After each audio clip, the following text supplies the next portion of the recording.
रुड़की की गंगनहर कोतवाली क्षेत्र में ईदगाह चौक के पास स्थित जीवनदीप नर्सिंग होम अस्पताल पर आज स्वास्थ्य विभाग की टीम के द्वारा कार्रवाई की गई। स्वास्थ्य विभाग की टीम ने जीवनदीप नर्सिंग होम पर ताला जड़ दिया। अस्पताल में लापरवाही और अव्यवस्थाओं के चलते अस्पताल को सील कर दिया गया।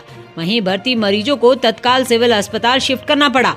आपको बता दें कि 4 दिन पहले हकीमपुर तुरा गांव के एक मरीज ने अस्पताल में अधिक धनराशि वसूलने के आरोप लगाए थे, जिस दौरान अस्पताल के स्टाफ के द्वारा एक स्थानीय पत्रकार और एक महिला पत्रकार के साथ अभद्रता भी की गई थी, जिसके बाद इस अस्पताल की शिकायत स्वास्थ्य विभाग से की गई थी। आज स्वास्थ्य विभाग की टीम अस्पताल में पहुंची, जहां पर ऐसे मरीज भर्ती थे जिनका उपचार करने के लिए अस्पताल में डॉक्टर भी मौजूद नहीं थे।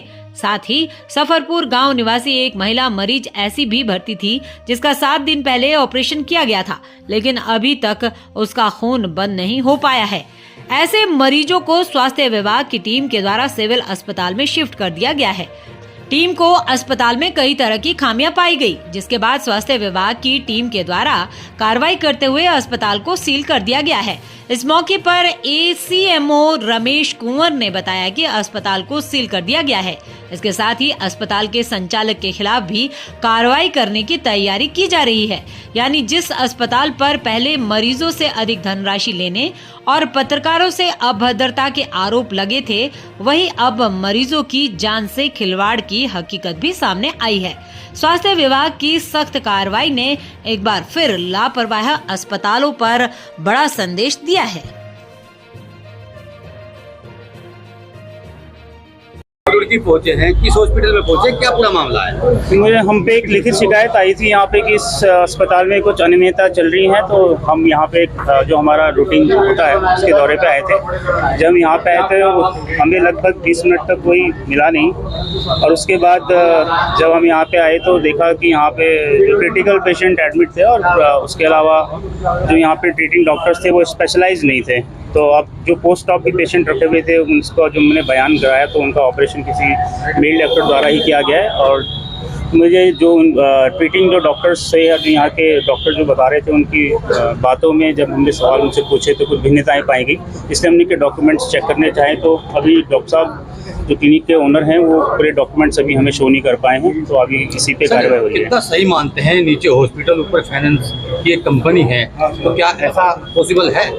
पॉसिबल तो नहीं है, पर ये दोनों बिल्डिंग शायद रेंटेड हैं, हमने पूछा तो ये रेंटेड जा रखी हैं। तो अब इसमें ये होता है कि एक्चुअली ये किसी की रेंटेड है तो उनकी प्राइवेट प्रॉपर्टी है, तो उसमें हम कुछ कह नहीं सकते क्योंकि हॉस्पिटल का बिल्डिंग कोड तो अलग होता है। क्योंकि अगर बिल्डिंग कोड के हिसाब से तो खैर हॉस्पिटल ऐसे नहीं बन सकता, क्योंकि पब्लिक प्लेसेस होते हैं और ये तो हॉस्पिटल का एक अलग सा एंट्रेंस होना चाहिए जो मिक्स नहीं होना चाहिए किसी भी पब्लिक प्लेसेस या जहाँ पे जाना, क्योंकि इन्फेक्शंस के चांसेस बहुत हो जाते हैं फिर जो भी मरीज आते हैं। सर ओटी कौन करा रहा था, क्या रजिस्टर आपने अपने कब्जे में लिया है? क्योंकि जो ओटी करा रहा था बिल्कुल हमने एनेस्थीसिया था या नहीं था, कौन डॉक्टर एनेस्थीसिया था? अभी जैसे हमने जितने भी मरीज यहाँ पे एडमिट थे तो उनसे हमके बयान दर्ज करा लिए उनके, तो जैसे जैसे उन्होंने अपने बयान दर्ज करा उसमें साफ निकल के आया कि ओटी मेल डॉक्टर द्वारा ही कराई गई थी, कोई गायनेकोलॉजिस्ट द्वारा ओटी नहीं हुई। अभी कितने मरीज पाए गए?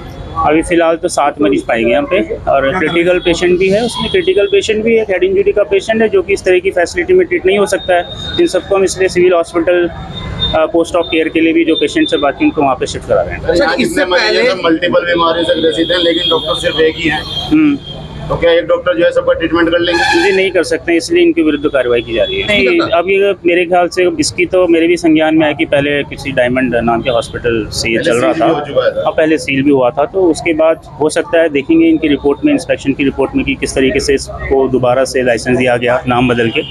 बाकी अगर आगे से ऐसा अगर होता है तो स्वास्थ्य विभाग इसमें जरूर गंभीर रहेगा और ध्यान देगा कि अस्थायी जो रजिस्ट्रेशन होता है 1 साल का, उसमें वो होता है, प्रावधान होता है, और 1 साल के बाद उसको परमानेंट रजिस्ट्रेशन दिया जाता है, 5 साल के लिए दिया जाता है, फिर उसको फिर 5 साल फिर उसका रिन्यूअल होता है। हाँ जी, हाँ जी, सिविल अस्पताल में हाँ जी, हाँ जी, अस्पताल सील किया है। क्या नाम है आपका? सर मेरा नाम आबिद है। कहाँ के रहने वाले? सफरपुर के रहने वाले सर। अच्छा, क्या हुआ यहाँ? सर हमारी भाभी पड़ी है यहाँ पे। अच्छा, और उसका 1 हफ्ता पहले ऑपरेशन हुआ था। अच्छा, किसने किया था ऑपरेशन? नीचे इन्होंने करा दिया डॉक्टर ने। क्या नाम डॉक्टर का? डॉक्टर नाम नहीं बताया, छोटे वाले भाई को बता दिए। अच्छा, उसका फोन अब तक नहीं रुका जी। ब्लड अब तक रुका नहीं? नहीं रुका नहीं। ये कल भी मैं बात करके गया था डॉक्टर से, डॉक्टर ने कहा छुट्टी भी कर दी थी।